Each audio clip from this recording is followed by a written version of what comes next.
جائے گا اس سے جنگ کرنا مشکل ہوگا۔ میرے امام نے فرمایا کہ اے میرے ساتھیوں، ہم تو رسول اللہ والے ہیں، نبی کے دین والے ہیں۔ مصطفیٰ نے فرمایا ہے کہ کبھی بھی تم اپنی طرف سے جنگ کی ابتدا مت کرنا، کبھی جنگ کے لیے تم اپنی طرف سے پہل مت کرنا۔ اور الزام لگایا جاتا ہے، میں یہ بات امام علی مقام کی شہادت کے حوالے سے لوگوں کے درمیان پہنچانا چاہتا ہوں۔ تمہارا اگر یہ نظریہ ہے کہ مذہب اسلام خوریزی کا درس دیتا ہے، فتنہ و فساد کا مذہب ہے، تو یہ اپنے ذہن سے یہ بات نکال دیں۔ اسلام امن و شانتی کا مذہب ہے، اسلام محبت کا مذہب ہے۔ پیغمبر اسلام نے جنگ لڑنے کی اجازت تو دی ہے، مگر وہ اجازت دی ہے کہ جب تم سے کوئی جنگ کرے تو تم اس سے اپنا دفاع کرو، کبھی جنگ میں پہل مت کرنا، کبھی جنگ کی ابتدا مت کرنا، اپنے طرف سے جنگ کی شروعات مت کرنا۔ حضرات محترم، دنیا کے سارے قانون تو یہ کہتے ہیں کہ جب تم پر کوئی حملہ کرے، تمہاری جان پہ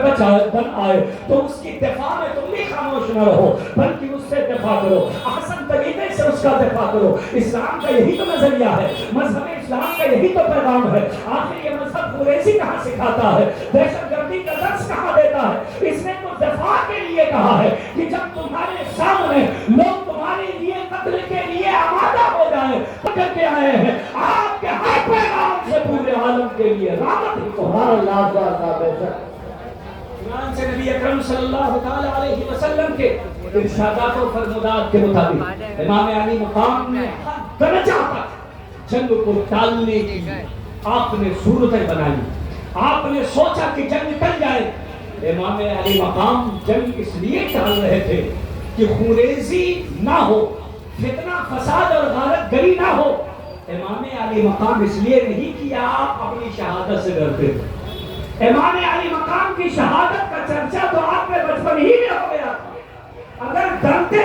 تو نہ جانے کتنی دعائیں ہو چکی ہوتی، اور آخر میں بھی آپ نے شہادت کو گلے لگا لیا۔ اگر آپ بزدل اور امام علی مقام وہ عمرو ابن سعد کی بات مان لیتے، عبید ابن زیاد کی بات مان لیتے، مگر امام علی مقام نے باطل کے آگے جھکنا گوارا نہیں کیا۔ آپ کا اپنے آپ کی یہ خودداری ہے، اور آپ کی یہ سربلندی ہے، اور عظمت کی یہ نشانی ہے کہ آپ نے شہادت تو قبول کر لیا، مگر باطل کے آگے جھکنا گوارا نہیں کیا۔ محترم، آپ نے باطل کے سامنے سمجھوتا کرنا گوارا نہیں کیا۔ آپ نے عمرو ابن سعد کے سامنے یا عبید ابن زیاد کے سامنے جھکنا گوارا نہیں کیا۔ آپ نے ہر وہ تدبیر نکالی کہ جنگ نہ ہو کربلا کی، آپ نے ہر وہ کوشش کی جس سے خوریزی ٹل جائے، فتنہ و فساد ٹل جائے، مگر حضرات محترم، عبید ابن زیاد جو اپنی خباثت پہ اترا ہوا تھا، اسے اپنی طاقت پہ غرور تھا، اپنے لشکر پہ اسے یقین تھا، مگر حضرات محترم اتنا عظیم الشان لشکر کربلا کے اندر اتارا گیا۔ عمرو ابن سعد سے بات ہو رہی ہے، صلح کی صورتیں نکل رہی ہیں، عمرو ابن سعد نے آپ کی ہوئی باتیں، آپ کی شرطیں لکھ کر کے عبید ابن زیاد کے پاس بھیجا، نیچے اپنی رائے بھی تحریر کر دی اور لکھ دیا کہ لگ رہا ہے صلح کی صورت نکل رہی ہے، جنگ کی آگ بجھ جائے گی، ہم صلح کی طرف جا رہے ہیں، ہمارا قدم صلح کی طرف اٹھ رہا ہے۔ انہوں نے جو باتیں لکھ کر کے دی ہیں، ان میں تو کوئی بات جنگ کرنے کے لیے موضوع نظر نہیں آتی، ہمیں امید ہے کہ یہ معاملہ ٹل جائے گا۔ حضرات محترم، چنانچہ یہ بات جب عبید بن زیاد کے پاس پہنچی، اس نے بھی کہا کہ ٹھیک ہے، ایک ہمارے خیر خواہ کا مشورہ ہے، عمرو بن سعد جو کمانڈر بن کر کے گیا ہے اسی کا مشورہ ہے تو یہ جنگ کو ٹال دیا جائے، اور جو امام حسین نے صورتیں لکھی ہیں اس میں سے کسی صورت پر عمل کر کے کربلا کی جنگ کو ختم کر دیا جائے۔ حضرات محترم، شمر ابن ذوالجوشن وہاں بیٹھا ہوا تھا، اس نے کہا تم کس کی بات مان رہے ہو؟ عمرو ابن سعد تو رات بھر بیٹھ کر حسین ابن علی کی بات سے باتیں کرتے ہیں، ان کی سانٹھ ہو گئی ہے، تم کس کی بات کر رہے ہو؟ اگر یہاں سے بیعت لیے بغیر ان کو کہیں واپس کر دیا گیا، کسی طرف بھیج دیا گیا تو ان کی جیت ہو جائے گی، تمہارا معاملہ ہلکا ہو جائے گا، تمہارے معاملات یہیں سے دب جائیں گے، پھر لوگ تمہیں پر تانا کسیں گے، جگہ جگہ سے بغاوت کے لیے سر اٹھا اٹھائیں گے۔ حضرات محترم شمر ابن ذوالجوشن کی یہ خباثت بھری تقریر سننے کے بعد عبید ابن زیاد نے کہا، دوسرا اس نے خط لکھا اور لکھنے کے بعد کہا، اے عمرو ابن سعد، اگر تم جنگ لڑتے ہو تو ٹھیک ہے، میں نے تمہیں وہاں جنگ لڑنے کے لیے بھیجا ہے، حسین ابن علی سے بیعت لینے کے لیے بھیجا ہے، اگر وہ بیعت نہیں کرتے ہیں تو سب کے سر کاٹ کر کے میرے پاس لے آؤ۔ میں نے تمہیں اس لیے بھیجا ہے، میں نے حسین ابن علی کے بچانے کی صورتیں نکالنے کے لیے نہیں بھیجی ہیں، ہم نے تمہیں وہاں تدبیر لکھنے کے لیے نہیں بھیجی ہے، اگر تم سے ہو سکتا ہے تو ٹھیک ہے، ورنہ یہ لشکر شمر ذوالجوشن کے حوالے کرو۔ حضرات محترم یہ بات اس کی عبید ابن زیاد کی عمر تک پہنچتی ہے، ساتھ میں شمر ذوالجوشن سے کہا اگر عمر ابن سعد ان کے ساتھ جنگ نہ کرے تو تم فوج کو اپنی کمانڈری میں لے لینا، اور لینے کے بعد سب سے پہلے عمر ابن سعد کا سر قلم کر کے میرے پاس بھیجنا۔ حضرات محترم یہ بات آنے کے بعد عمر ابن سعد نے تہیہ کر لیا کہ اب جنگ ضرور ہونی ہے اور جنگ ہو کر کے رہے گی۔ چنانچہ 9 تاریخ کو جمعرات کا دن تھا،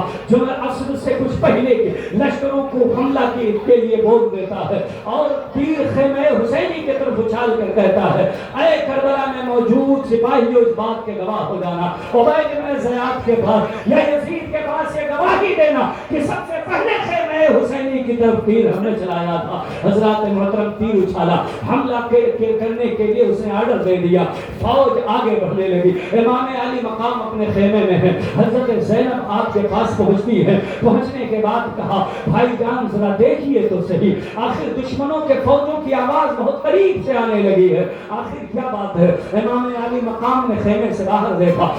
فوج آگے بڑھتی چلی آ رہی ہے۔ آپ نے حضرت عباس کو بلایا، عباس سے بلانے کے بعد کہا جاؤ اور ان لوگوں سے پوچھو، ان فوجیوں سے پوچھو آج حملہ کی کیا وجہ ہے، آخر یہ کیوں ہم سے جنگ کرنے کے لیے آ رہے ہیں، اس وقت حملہ کرنا کس سبب سے ہے، کون سی بات ہے جس کی وجہ سے جنگ چھڑ گئی ہے۔ حضرت عباس پہنچتے ہیں، ان لوگوں سے پوچھتے ہیں آخر اس وقت حملہ کی وجہ کیا ہے، اس وقت کیوں حملہ کرنا چاہتے ہو؟ تو ان فوجیوں نے جواب دیا ہمیں آرڈر آیا ہے عبید بن زیاد کا کہ آپ یا تو بیعت کریں اور یزید کے نام کی بیعت کریں، بیعت کرنے کے بعد آپ عبید بن زیاد کے پاس چلیں، وہ حاکم ہے، چاہے گا تو آپ کو چھوڑ دے گا، چاہے تو آپ کو سزا دے، یہ اس کی مرضی ہے، مگر ہم آپ کو سے بیعت لیں گے اور بیعت لینے کے بعد عبید بن زیاد کے پاس لے کر کے چلیں گے، اگر آپ بیعت نہیں کرتے ہیں تو ہم آپ سے جنگ کریں گے، آپ کو قتل کر دیں گے۔ امام علی مقام نے حضرت عباس سے کہا اے عباس جاؤ ان فوجیوں سے کہو اور ان سے کہہ دو کہ ایک رات کی مہلت دیں،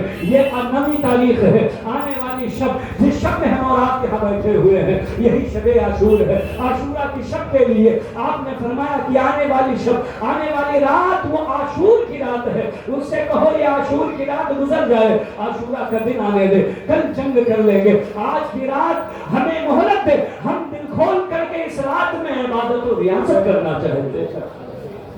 حضرت عباس نے جا کر کے یہ بات بتائی، چنانچہ فوجیوں نے یہ بات تسلیم کر لی، اس وقت جنگ روک دی، وہ رات جنگ رک گئی۔ 9 کی رات میں امام علی مقام نے اپنے پورے خیموں کے اطلاع دے دی، فرمایا صبح جنگ ہونا یقینی ہے، اور صرف جنگ ہونا ہی یقینی نہیں ہے بلکہ یہ یقین ہے کہ یزیدی ہمیں شہید کر ڈالیں گے۔ رات ہو گئی ہے، یہ عاشور کی رات ہے، آپ لوگ مجھے چھوڑ دیں، اس رات کے تاریکی میں جس کو جدھر جانا ہے، جو جدھر جانا چاہے وہ چلا جائے، میری طرف سے اجازت ہے۔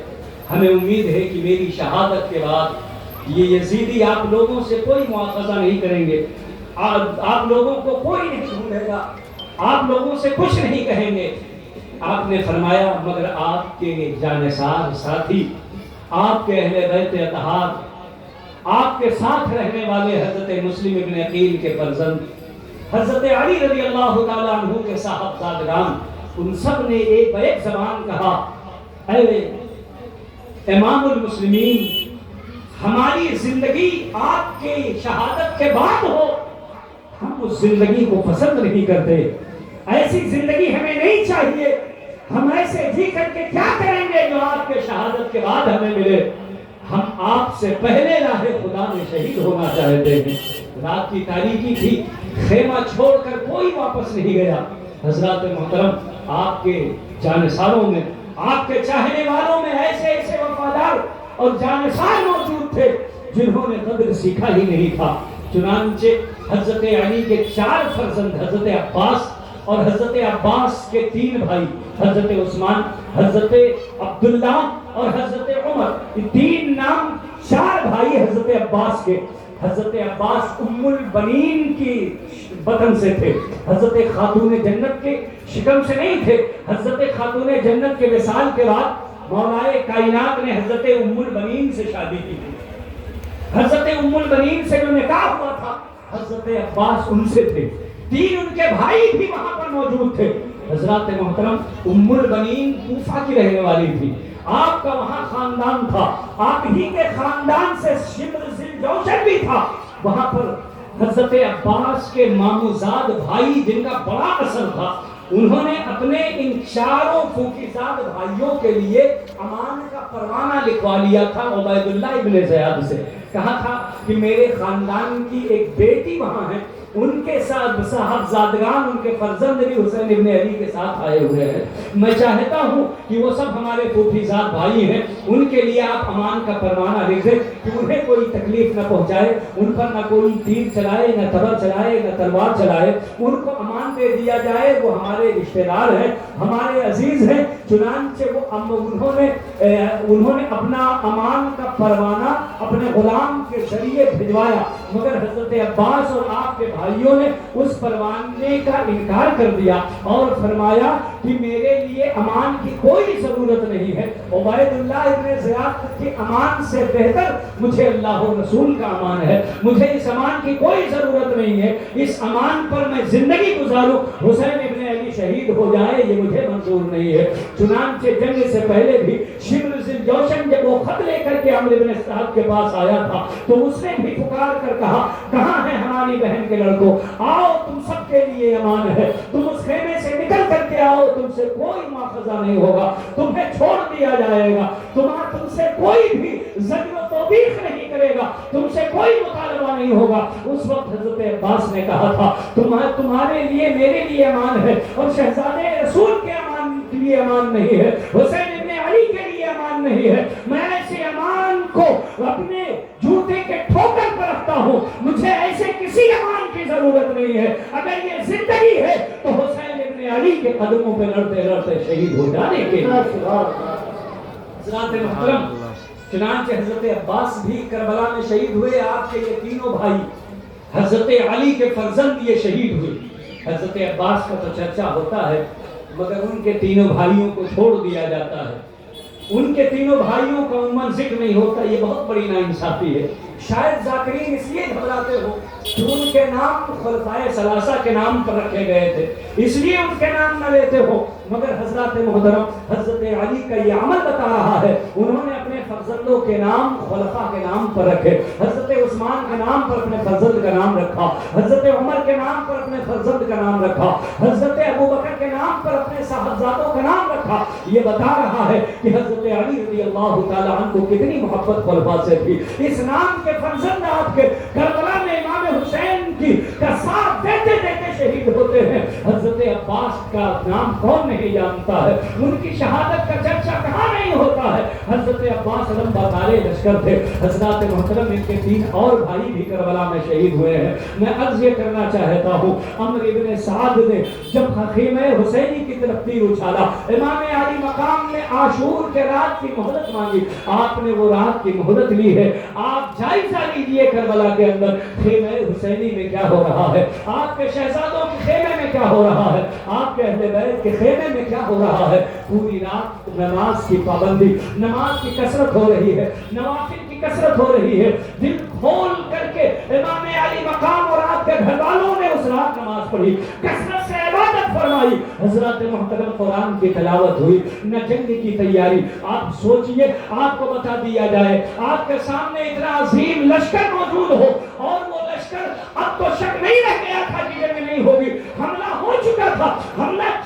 کر دیا گیا تھا، فوج بڑھ گئی تھی، یہ تو ایک رات کے لیے روکا گیا تھا، ایک رات کے لیے مہلت دی گئی تھی۔ آپ کے سامنے اگر ایسی سچویشن ہو، ایسے حالات ہو، بتاؤ آپ کے دل پہ کیا گزرے گی، آپ کے ذہن و دماغ میں میں کیا خیال آئے گا؟ موت سامنے کھڑی ہوئی ہے، ایک میدان ہے جس کے اندر فوج اتر کر کے موجود ہے، 3 دنوں سے پانی پہ پہرا بھی لگا ہوا ہے، پانی بھی بند کر دیا گیا ہے، حسین بن نمیر کے ذریعے باغات کے اوپر پابندی لگا دی گئی ہے، وہاں پر سپاہی کھڑے ہوئے ہیں، پانی کا قطرہ خیمہ حسینی میں نہیں آنے دیا جاتا ہے۔ آپ بتائیے آپ ایسی سچویشن میں ہوں گے تو کیا کریں گے؟ آپ کیا سوچیں گے؟ آپ کے ذہن و دماغ پہ کیا گزرے گا؟ آپ کے دل پہ خیالات کیا آئیں گے؟ آپ کے ذہن پہ خطرات کیا محسوس ہوں گے؟ حضرات محترم، سامنے موت اتری ہوئی ہے، کھڑی ہوئی ہے، یقینی طور پر سب کو معلوم ہے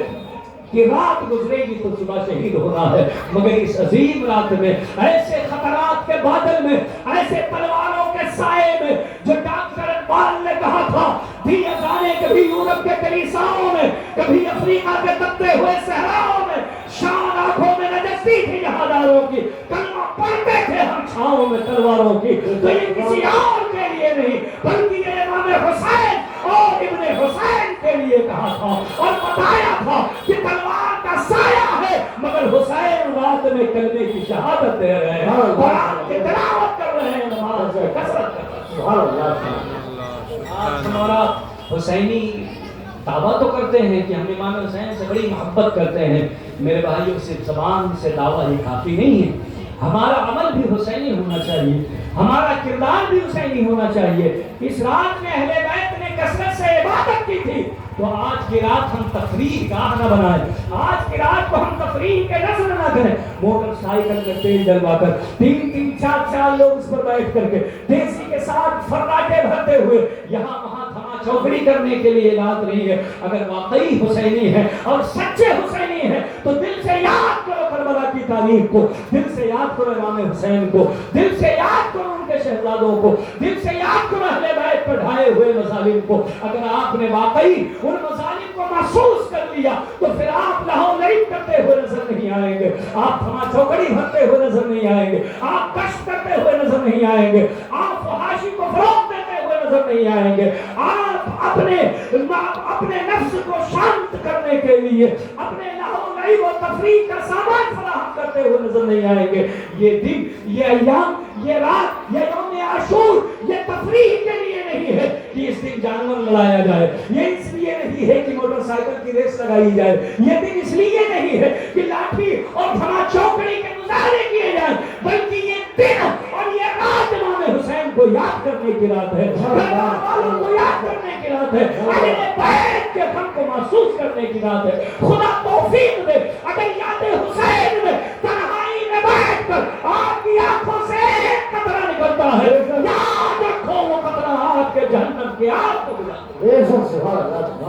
کہیں آپ کی دھما چوکڑی آپ پر بھاری نہ پڑ جائے۔ کون ہے جسے مرنا نہیں ہے؟ کون ہے جسے محشر میں رسول اللہ کو منہ نہیں دکھانا ہے؟ کون ہے جس کا سامنا حسین سے نہیں ہوگا؟ کون ہے جو امام حسین اور حسین کی سرداری میں نہیں آئے گا؟ میاں سب کی آخری منزل قبر ہے، ہمارا اور آپ کا آخری مقام حشر ہے، ہمیں اور آپ کو اٹھنا ہے، ہمیں اور آپ کو رسول اللہ کے سامنے جانا ہے، ہمیں اور آپ کو حسین، حضرت امام حسین کو چہرہ دکھانا ہے۔ کہیں امام حسین نے آپ سے پوچھ لیا کہ ہمارے جس خاص دن کے اندر ہمارے بچے شہید ہو رہے تھے اس دن تمہیں مستی سن رہی تھی، اس دن تم عیاشی اور عواشی کے سامان فراہم کر رہے تھے، اس دن تم دھما چوکڑی بھر رہے تھے، اس دن تم اچھل کود رہے تھے، ناچ گا رہے تھے، اس دن تم مستی میں جھوم رہے تھے، اس دن تم ڈھول پیٹ رہے تھے، اس دن تم جھانج بجا رہے تھے، اس دن تم تاشا اور نگارا بجا رہے تھے، اس دن تم نے جلوس نکال کر کے ہماری حرمت کو پامال کیا تھا۔ کاش تم جلوس سے الگ ہوتے تو تمہارے ذہن میں